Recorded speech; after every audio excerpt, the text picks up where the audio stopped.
Hi folks, this is Lee Gettess with the Market Sense for the week of September 7th, 2010.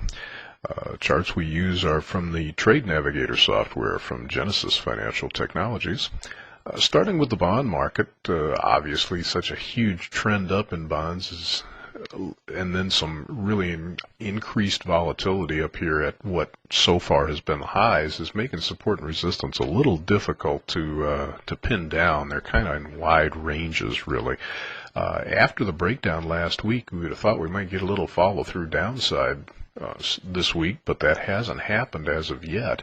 In fact, they turned up pretty good on Tuesday and looked like they might be wanting to go test the highs again. The resistance we have up there, which is the combination here of the blue and the red up here, kind of a wide area, 134.10 to 134.28 roughly, so that's still quite a ways up there. The red line at the bottom there is only 130.28, which isn't very far below last week's close, but they have turned up pretty sharply without getting down there. It's still a good possibility they could get down there. Heck, they could still go down, below 130 to the blue line down there.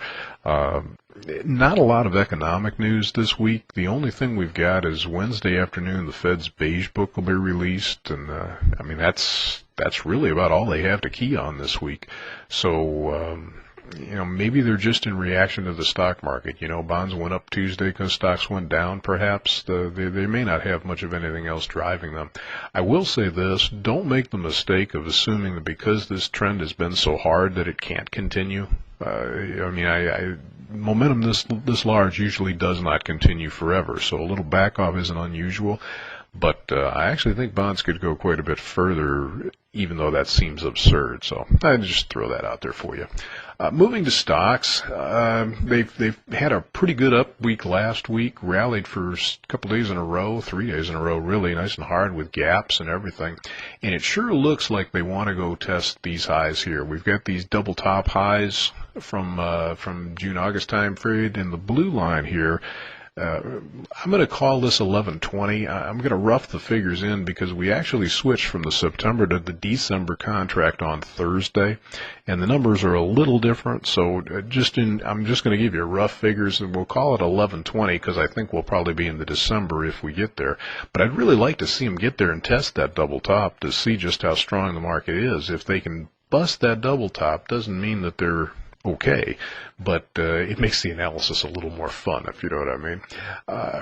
The red line, right about where price is the 1090 area, and if they were going to go blow right up through these resistance areas, I would think they'd hold that area. Now they have gone a little below it, but again, the volatility is high enough, it could just be sloppy. If they drop down to the green line, that's roughly the 1070 area. They could still rally back up from there. Any lower than that, and I think we're not looking at a rally of any magnitude anytime soon. So that's what we're looking at right now. I hope you can find something profitable to get yourself into this week. Thanks for checking in, and we'll probably do this again next week.